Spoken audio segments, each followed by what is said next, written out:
Well, welcome, ladies, and welcome everyone that's listening. We are talking today about comfort zones. So this is as part of the series. In fact, this is the first conversation about the series. We've had one chat about where the idea came from. So I will just recap on that for anyone that's tuned in for the first time and introduce the session. And then Morgan and Zoë, I'll get you both to introduce yourselves. And this is part of our campaign, It's Okay Too. So myself at Empower Development, we've got ISC and Ladies at Lunch. We all have a really sort of shared passion to help people in the insurance industry with their progression, particularly women in the insurance industry. And we were out having a conversation around the types of challenges that sometimes women face. And a lot of the time we realised that there are certain conversations that need to be had, because everyone's sort of thinking the same thing, but doesn't realise that it's a very common fault that we can discuss with others and share ideas on, and just realise you're not on your own. But also just to share some advice and people's perspectives to see what other people can take away from it as well. So the topic we're talking about today is it's okay to exit your comfort zone. So comfort zones for me are a massive topic. Whenever I'm asked what is the one thing people can do to help with their careers, my answer is always comfort zones. Exiting your comfort zone. The more comfortable you are being uncomfortable, the more things you can say yes to, the more opportunities you can take up, and therefore the more experience and exposure you're going to gain, which is all paramount for your career progression. But to get all of that stuff, you've got to be doing things that scare you a little bit as well. So that's what we're going to be exploring today. So we've got Morgan with us representing LTA. So Morgan, do you want to introduce yourself?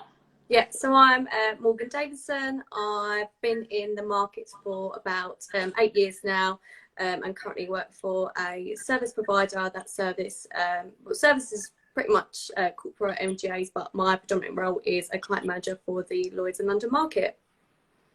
Fantastic. And Zoë? Morning, afternoon, everybody. I'm Zoë Layden, and I've been in the market, in the specialty market, for a few decades.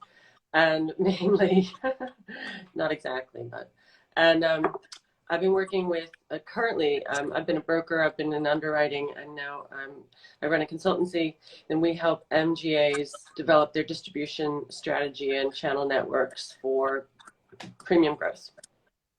Fantastic. And what made you sign up to be part of this conversation today? Morgan, let's start with you. I think I just felt like when I sort of was coming into the market and sort of in my career today, I sort of only recently had some really great mentors and sort of learned great tips. So if I can sort of give someone a bit of advice from my personal experiences that they can take away and sort of use, then I think sort of it's a great thing to do. Zoë? In fact, when I was at a big corporate insurance, I did executive training that they generously offered, and one of the classes was about out of your comfort zone, run by a brilliant woman who could run a 3-day course with no notes, and she impressed me like nothing else. I'm friends with her today, and I thought, you know, I've had to find mentors and people to look up to in my career, because they weren't just there. You know, we didn't have it on offer for us. So again, equally, if I can say some things that people can take away that make their career path easier and more comfortable out of the comfort zone, that's why I wanted to do this. Excellent. So we talk about sort of what goes on for us. The thing that maybe prevents us from exiting comfort zones, it's that fear and those voices in our heads that are sort of often telling us not to do it or getting in the way of what we know that we can push ourselves to maybe do. So Morgan, do you want to tell us a little bit about what it feels like for you when you're exiting your comfort zone? What are the type of things that go through your mind? Yeah, so I was in a position last year where I actually moved companies. And I think for me, I joined my previous company at the age of like 17 to 18, worked there for 6 or 7 years, and came to a point where I felt like I wasn't really learning anymore, couldn't really see any development, and didn't really know where the next steps in my career was going. So I had a conversation with my manager at the time, and always just got told about, like, you're still so young, you're nearly there at the next level, but you still got things to work on. But it was never quite clear what I had to work on.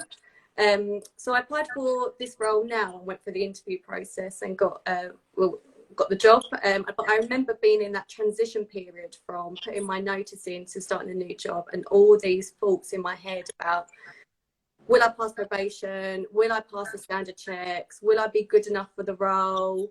It was the time of COVID as well, so the uncertainty around sort of what's the market going to look like, and I think I just overthought so many things, and so I kind of like put not a downer on myself, but made me think sort of maybe I weren't capable of doing things when really I was. So sort of moving the job roles was the most nerve-wracking thing I had, and I just every single day I felt like, am I making the right decision? Is this the correct thing that's doing? But looking back at all that, one, it wasn't nowhere near as bad as I was thinking it to be, and two, like all the stress I was having for those 6 weeks was for nothing, because it was such a smooth process. And I think a company, if they, like for me, I think a company, if you're going for a new job, a company wouldn't hire you if they didn't think you was capable of doing the job. And they always have that expectation of investment and sort of putting some time together to sort of train you up to be where you need to be. So actually stepping outside the comfort zone for me and changing job roles was the best decision I've made. Excellent. And if you were to go back to yourself, like when you were making that decision and when you were going through all of those thoughts, what would you tell yourself? I would just give myself a bit of self-affirmation, like you can do this, like you've been in the market, you've been doing your job, and like you've gone through an interview process, so you've clearly impressed the people to get the job role. So I think you just like kind of be a bit more positive about it and kind of sort of reassure myself that I am capable, I know what I'm doing, I know the job that I'm doing. So yeah, kind of sort of give yourself a bit of an ego boost, I suppose. And how do you feel now that you've done it? Absolutely amazing. Like I absolutely love my job. The company I work for, the personal and professional development is amazing, and support. I'm learning things every single day. I'm literally like a sponge, absorbing so much stuff up. And also my network has expanded massively. And I think if I was, compared to where I was a year ago, all this, like the under 30s event I didn't know about, the next generation insurance, the different mentoring partnerships the market put together, and the collaboratives that I wasn't exposed to before that now am, has just been so useful to me personally and professionally to like develop. And sort of, I think everyone always says it, sort of grow your network, because it's your support system, and that's one thing sort of that's come out of moving job roles. Zoe, I think when we were talking before, we were talking about sort of when to move roles and so on, and you empathised quite a bit with Morgan's scenario there. Do you want to tell us about similar situations that you've had, or the mindset that you go into now when you're looking at when it's time to switch roles? I think switching roles is daunting for anybody. I think what I've learned is that my imagined worst case scenario is always worse than actually what could ever happen. Like I extra worry, and I think a lot of us do. We stretch the negative, and sometimes that works okay, because then when it actually turns out, you think, hey, that wasn't so bad. And once you do it once and you do it a couple times, you realize that it's within your elasticity to make these jumps, and I found when I moved between the broker and the underwriter, it was a very drastic job change in retrospect. I didn't actually realize how big it was. It was creating a new function, a new structure. So it was a real big black hole. And I just really just took one decision at a time, also used the team. But what something Morgan said was interesting, and this is the scenario I was thinking about when you said you went through the interview process. So there were people that were supporting you in your move, right? And you had to remind yourself of that. Like, it's not just me jumping off a cliff all by myself. There's people there who are like, come on. Yeah, and I was really fortunate, sort of through the transition period of my notice, like my team managers now kept checking in on me, and my probation period, they kept checking in on me. And if there's something you don't know, just raise your hand and ask people, because there's so many people that will know the answer. And I think people always think, and I used to do it, that you need to know everything about everything to do the role. And actually, in fact, we're all human. We don't know everything. We're all going to make mistakes. And what I find, and what I've learned over the years, most people don't want to see the person sitting next to them fail miserably. they actually want, because it's better for them if you are, you know, working closely, that everybody is succeeding because you're pulling in the same direction. And there's one anecdote that I hadn't thought of in our prep, but it came out now. After 9/11, when the aviation insurance market, and I'm from aviation, was in chaos, the prices kind of tripled in some cases for fleets of aircraft. And I knew this one woman risk manager, and she ran a cargo airline, and she actually stopped insuring her hull. She took it self-insured. And I knew this at the time because I was in the broker and I watched this transpire. But subsequently, I met her and knew her personally. And I said, Susan, how did you ever do that? You took your whole company off risk. Basically, your balance sheet was accepting your whole value risk. It's incredible. She said, well, we owned those hulls. I put a board proposal together and the board approved it. So I didn't do it by myself. And I thought that was a huge lesson for me, and I still remember it today, is when you've done a collaborative initiative in a team, though you might have put it forward, other people are part of it. So you got to like remember you're in a team. It's not always just you, though sometimes it feels like just you.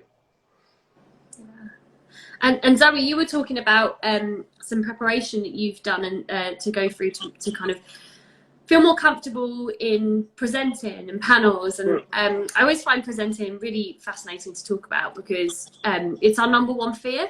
So it actually comes above dying. You know, we're more scared of presenting than we are of death.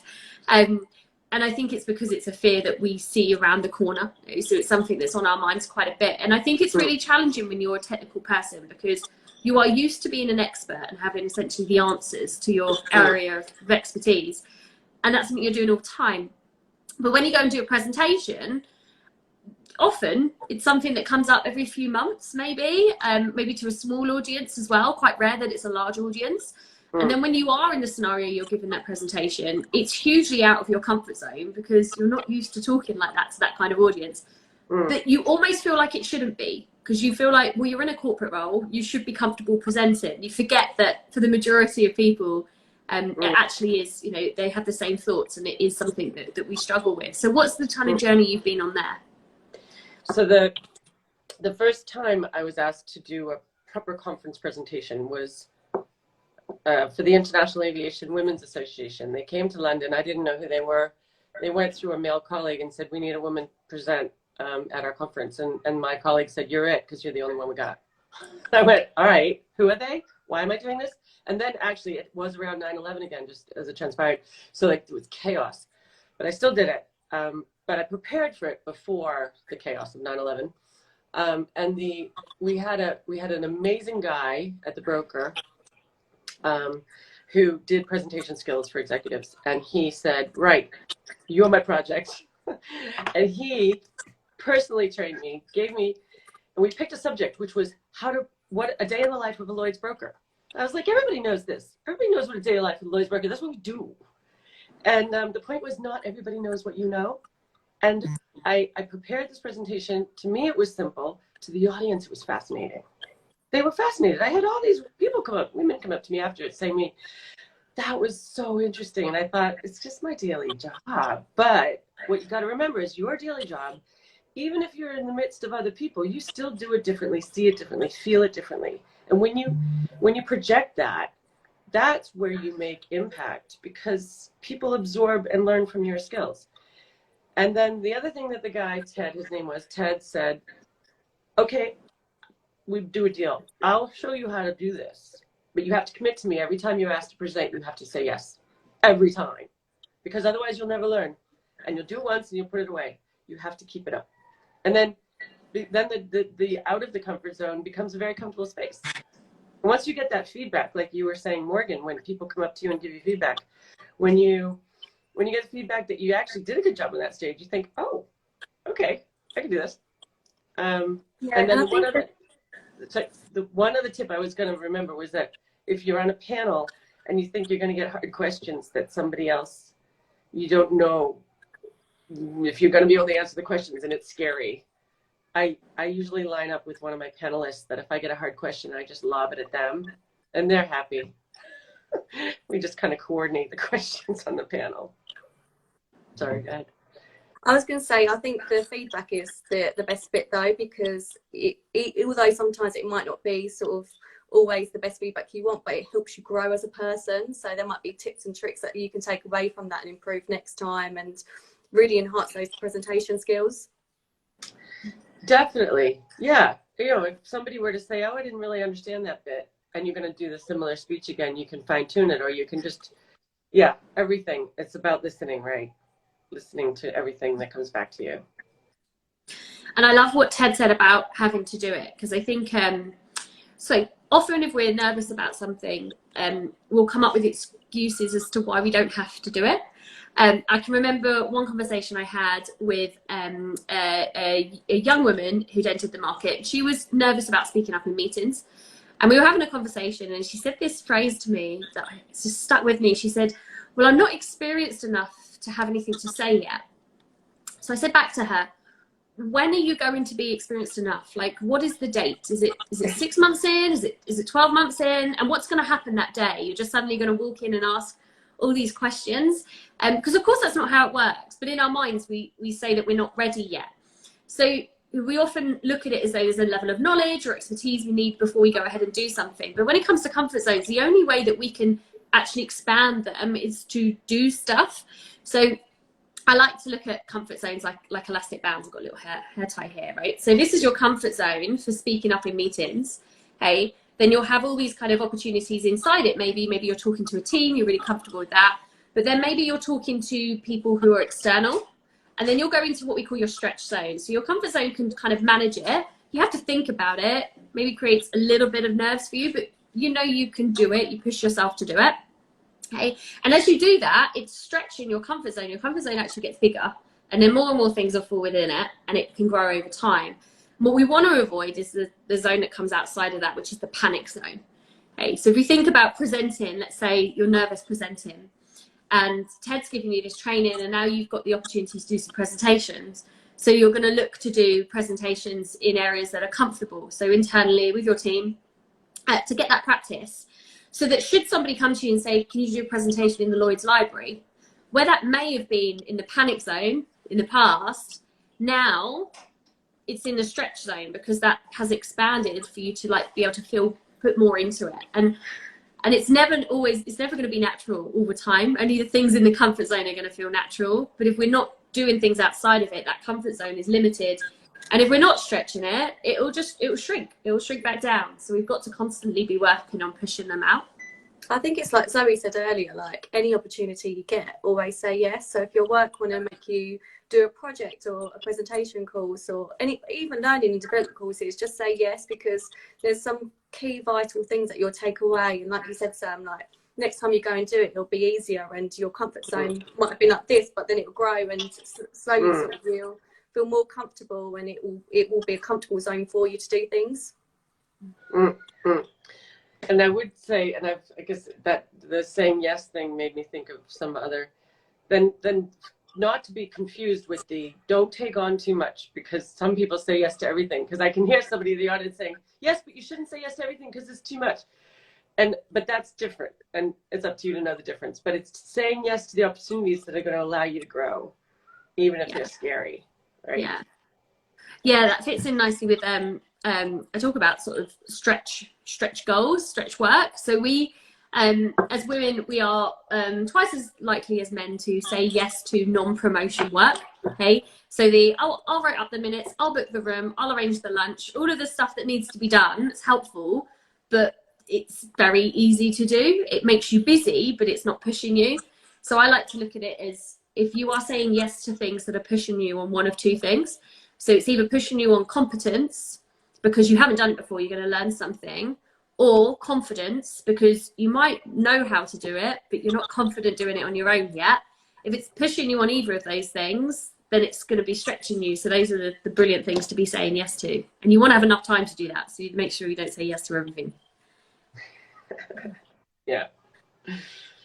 So we were talking as well about networking, because networking, I think, is one of the things that we're quite fortunate we get a lot of opportunities for. And then it can be hard to kind of decipher which ones that you go along to, what you say yes to. And And part of that kind of thought process can be, which ones do I know other people going to, which ones are easy for me to get to, where do I know the speakers, for example. But sometimes the best opportunities for networking are when you're going to be able to meet more new people, so people you haven't met in the past. And we often see that it's quite a kind of opportunity, again, that you can talk yourself out of going to, and make it kind of make yourself feel more nervous about it than potentially you need to. So Morgan, for someone who kind of entered the market more recently, how did it feel for you when you were first kind of invited to all these networking events? I did find it quite overwhelming to begin with, because in my old role, I never sort of had that sort of, although I was doing insurance, I never sort of had that visibility of all these events and all the learning stuff, and also social networking events. And I remember sort of years ago, the best thing someone ever said to me was, if you can just go up to that person and say hello and create that conversation, you're going to make their day like feel a lot better, because that person's in the same situation as you. And when you attend these events, everyone's standing on their own, and like you can tell by everyone's face, like, do I go up to that person, do I not? And I think if you just make that jump and do it once, then it makes it so much easier the next time. But also there's so many amazing networking events that are also online now, so you can do it in the comfort of your own home. So if you're not ready for that face-to-face interaction, at least you've got the comfort of your own home, where you might feel a bit more comfortable in, or in the office, where you can sort of have a one-to-one chat with someone. I know the ISC do those coffee mornings, and Sam, you do the Empowerment Development, do the GAIN events, where that gets everyone together. And even the ladies at lunch, there's so many market events, social, that allows people to network and learn stuff that I don't think are really well published, and that people may not be aware of. So yeah, I think it's really important to grow your network, because you can lean on those people for support, ideas, and also sort of advice. And Zoe, you've been networking, of course, for a bit more time now. So looking back, how was that kind of journey? How's that evolved, and how's it helped you? It's an integral part of a career. That's the way I look at it, is that, and again, I was trying to think back about the early stages of the career, like what was available. I don't know if maybe these days there just seems a lot more, or maybe I have a lot more, or it's a combination of the two, you know, with the social media, etc. too. But yeah, I found that first of all, when you go to a networking thing and you were alone, you think, oh, shall I talk to, as Morgan was saying, shall I talk to that person? And what you don't necessarily realize is that you're helping the other person by talking to them. And so sometimes when I go to these things, as opposed to thinking, what can I get out of it, I think of like, oh, let me help this other person out. And then also, of course, I'm at home and I have a dog. Excuse me, I'm going to let her out. She was being too quiet. And she'll come back in a minute. And the other thing I was just remembering was that I was invited as a young broker to go to a luncheon series. I was invited by one of my colleagues, one of my guy colleagues, who was a member of this club. And it was the Aviation Club on Pall Mall, and Richard Branson was speaking. And that's why I got invited. And it was seminal. Because I got to see Richard Branson, and who knew how big he was actually going to get. He was big then, but I mean, gosh, did he get big. And then I was in this room with all these people, and I was brought along as one of them. You know, I wasn't like, I was treated like I was one of them. And that is something that we can then do to the other people we work with and around us, is to try to, you know, as they say, put the ladder down, come on up with me. And I think that's important to, you know, to help other people around us make their way. Yeah, I think when we look at kind of personality traits, the majority of people are what we categorize as receivers. So if you're at a networking event, the majority of people will be very happy for someone to talk to them. That is why they're there. But it's only the minority that will approach and start those conversations. So if you are someone that would be a receiver, you're completely not on your own. But there's just a couple of tips I'd give to people to help people approach them. So if you're someone now, you're both in the mindset of walking in and looking for people to approach, you're going to look for people who are going to talk back to you, right? You don't want to be rejected. And of course, someone's going to reject you, but you're still going to look out for the signs of who is the easiest person to approach in this room. So you'll be looking, for example, at who's making eye contact at you and smiling as you're looking around and sort of scouting out the room. You'll be avoiding anyone who's on their phone. And sometimes if you're on your own and you don't want to look as though you're waiting for someone to talk to you, we try and look busy. So people will deliberately get their phone out to look like they're really busy on it. But then as someone looking around the room, you're never going to go and approach them. So if you want to be in a situation where people are coming to you, if you just make yourself show that you're free, you're ready for someone to come and talk to you, and hover around the drinks area or the buffet area where you're going to get a lot of traffic, then that's going to happen a lot more naturally. And my favourite thing to do with that is to arrive like bang on time or a couple of minutes before. Because if you do that, then you're going to enter at the same time as everyone else. So you're getting the lift at the same time, you're signing in at the same time, putting your coats in at the same time. So the conversation just starts, rather than, I think sometimes when people are nervous about networking, they will put it off and like sit at their desk a bit longer to try and delay the start. But when you approach at that point, people are probably already formed in conversations. It's so much harder for you to then enter the room. So you do yourself a favour by actually getting there, I think, on time, being one of the first people, because it just, you get over that over the first couple of minutes.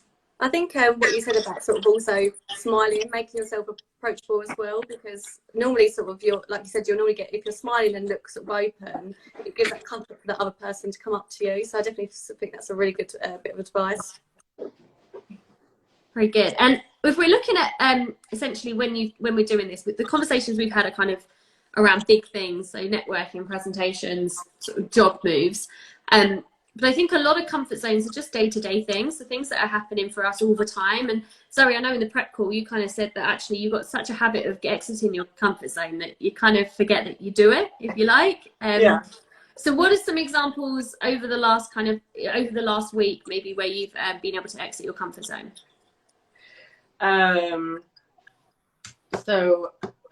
For example, I was invited to do a masterclass, an aviation insurance 101, like masterclass.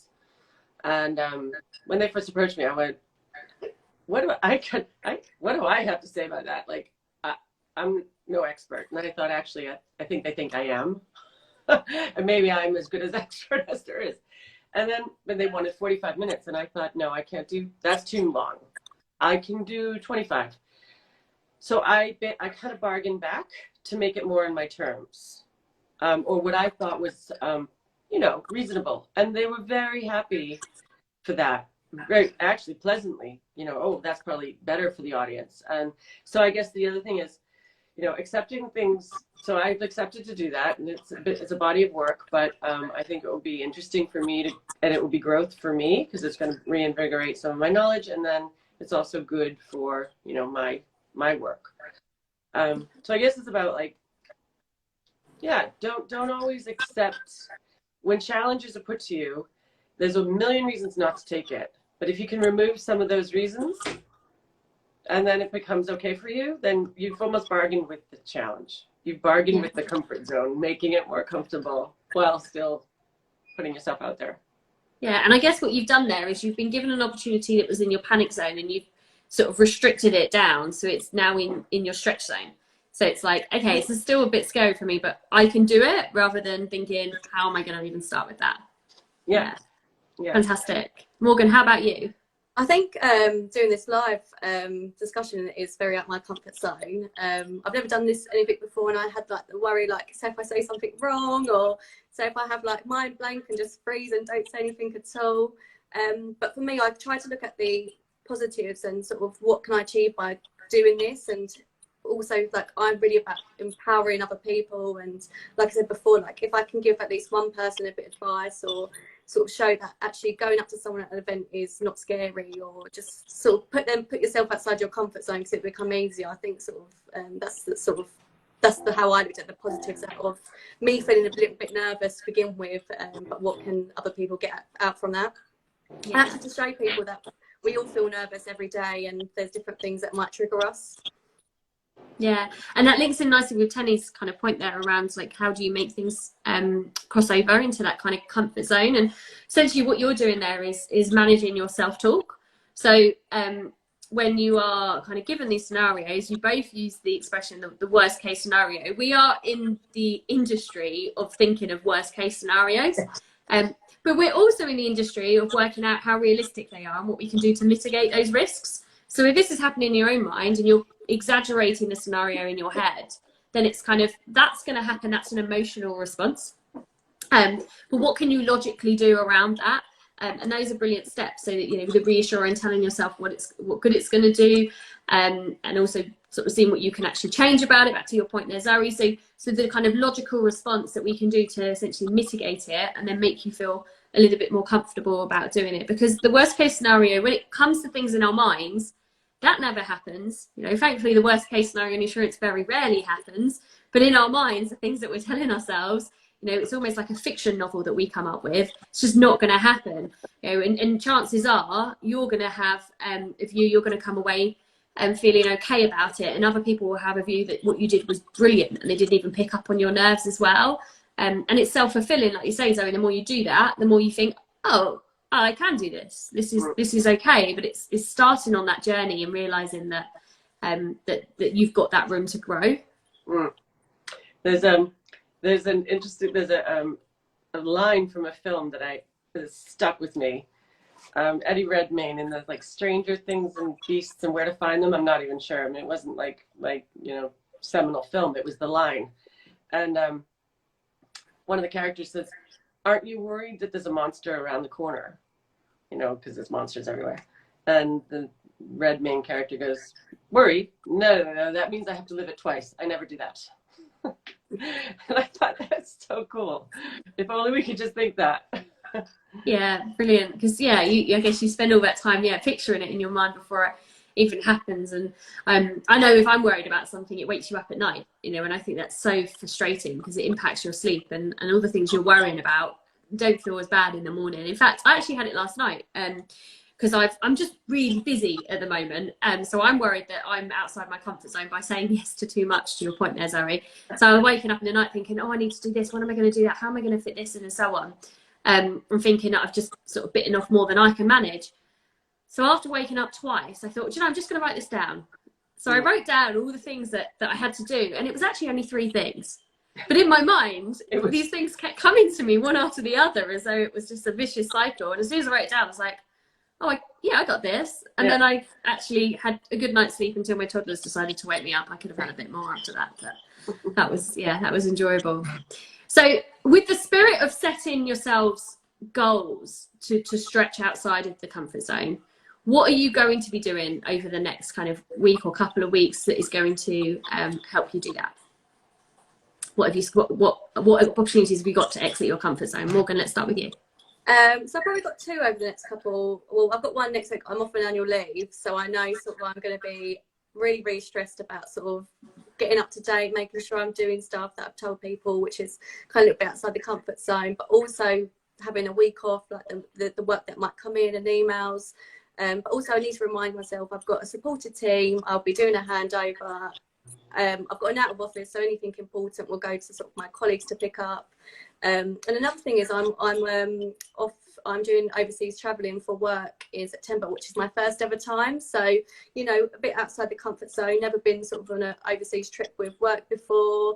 What is it to expect? What's going to happen? And sort of really sort of the worries about that. But again, sort of where am I with thinking it? I'm going with people from work. It's a market event. There's going to be other people there from the market. I've got clients going. So it's not like I'm going on my own. So I just need to constantly remind myself that it's going to be fine. Everything's in hand. Like the world's not going to collapse without you. Like it's all fine. That's such a good milestone as well. Where are you going? I'm going to San Diego. So the WISIA conference. Very fun. Yeah, really excited. And how about you, Zoe? What have you got coming up over the next couple of weeks? Well, I am preparing for that masterclass, as I said, and I've also been invited to do it's called Aviapreneur. It's an aviation entrepreneur blog. So I'll be doing that interview next week, and I haven't even seen the questions yet. So that popped to mind. But again, it's out of the comfort zone, but as you say, because I like live in the stretch zone, I suppose, at this stage of my career, it's kind of in out, it's more about preparation. That's what I'd say. I can make things comfortable if I feel prepared. So that's what I'm going to do with that one. Yeah. And I guess similar for me, I've got a particular course I'm giving that I haven't delivered for about probably 2 years. And it's on a topic that I don't talk about that often. So I've got that, and I'm excited because I want to do it more. But then once I've done it again recently, I'll be like, oh, I can offer this out a little bit more freely. So I've given myself a load of homework to sort of test myself and build myself up on it. So I can push myself more. And what I tend to do is kind of do that extra level of preparation so that the voice in my head that's telling me, no, you're not gonna know enough, you're gonna forget everything, or someone's gonna ask you a really challenging question. If I'm kind of pitching that I know this much and I go in knowing this much, it's just enough for me to feel a little bit more prepared and ready for things. So it's I think challenging questions are okay though, because like one thing I've learned is if you don't know the answer, you can just say to the person that don't know the answer, but I'd love to get back to you on this, and sort of take that back. So I think although it sounds scary at the time, I think actually sort of it's okay to say to people like, don't actually know that at this time, but let me get back to you and give you the answer. Yeah, no, it's very true. Especially if there's someone else you can pitch it to and you're on a panel. Sorry. Yeah. Okay, so I'm going to ask you a question. I didn't tell you I was going to ask you actually. Just if you were to leave the people listening to this with one thought, so either a piece of advice or a feeling, a good attitude around comfort zones, what would that be? I think to think of the positives and think about what you can achieve, and also what other people can achieve by you going outside your comfort zone. So like we said earlier, the networking thing, you might make the other person's day by just going up to them and saying hello. Mm-hmm. Mm-hmm. And I'd say that to remember that little voice that you mentioned, that we all have it. Not everybody knows that. And it's not always a nice voice, but you can deal with it. And to just be okay with a bit of worry, but know that it will be all right in the end. Yeah, fantastic. And mine would be to take as many pigeon steps as you can. So just little things that are going to sort of expand that comfort zone. So it's as big as it could possibly be. So there's hardly anything out in that panic zone. So for example, if it's speaking up in meetings, then just take the pigeon step of asking a question in your next meeting, or putting forward an idea in the next team meeting, just taking them piece by piece. So you don't have to take big jumps. Okay. Excellent. Okay. Well, I think we've covered the questions as we've gone through. So unless anyone's got any questions to add in, we've had a lot of people coming in, so that's really exciting today. Thank you for everyone that has. We will be posting this on our Instagram pages. I think we'll post it on LinkedIn as well. So if anyone wants to go back and have a look at it, you're very, very welcome to. Lovely to see you both, and we'll see you on the next one. Thanks, Sam. Thanks, Zoe. Speak to you soon. Bye-bye. Bye.